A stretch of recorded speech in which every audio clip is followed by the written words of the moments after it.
shadow work is the practice of introspection. It's allowing us to delve into our unconscious parts of ourselves, also known as our dark side, darkness, inner work, and our default settings.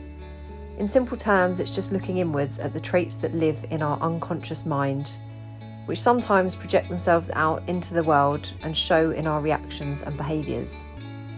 The term shadow work was first coined by the famous Swiss psychiatrist Carl Jung and is now the buzzword for connecting to self. The practice of shadow work, or introspection, is to allow us to truly know and accept all aspects of ourselves. We need to understand why we think and react in certain ways, especially if this behaviour or these behaviours cause us or others discomfort or distress.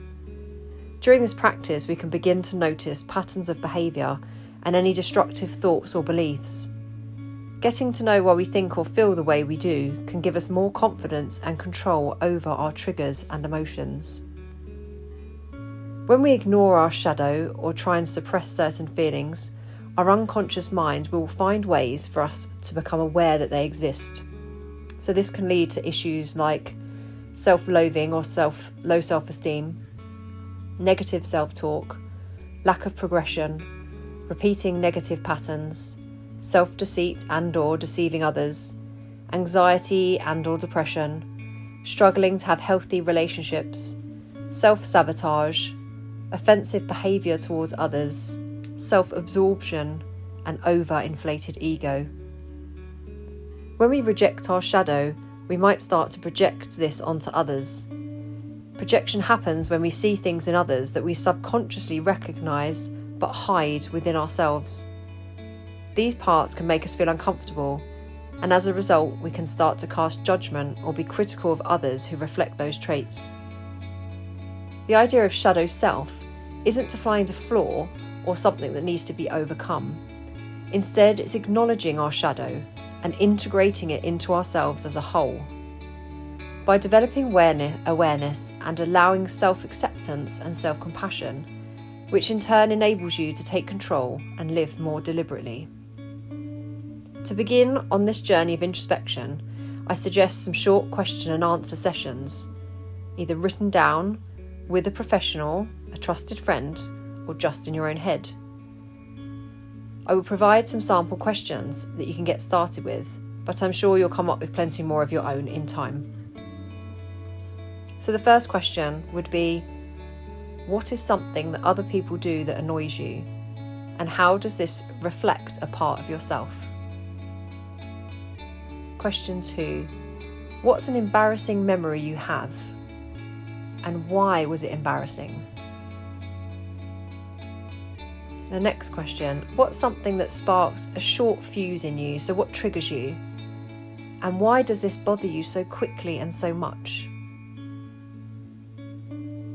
Next, what is a promise to yourself that you have broken or continue to break? Why is that? If you had everything you desired, what would life look like for you? Do you dislike anyone? How do you display some of those characteristics in yourself? Next, if you could write a letter to a person that had hurt you, what would you say?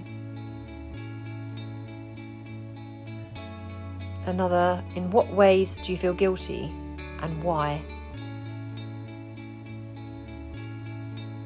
Then we can ask, in what ways do we envy others? And how can we start embodying those things that we envy within ourselves? And finally, how do you show up for others but fall short in showing up for yourself? So by answering these questions, you're immediately bringing your awareness to your subconscious mind, and you're digging deeply into your shadow. The more you learn, the less darkness you'll find, and you'll quickly discover that this isn't a hidden side of you, but simply another side of you. One potentially full of untapped magic and creativity. And if you stumble on this journey of self-discovery, we have lots of different ways that we can help you. So if you've gone as far as you can by yourself, or if you hit a hurdle along the way, please do get in touch and we'll be more than happy to help you find your path out of the shade and into enlightenment.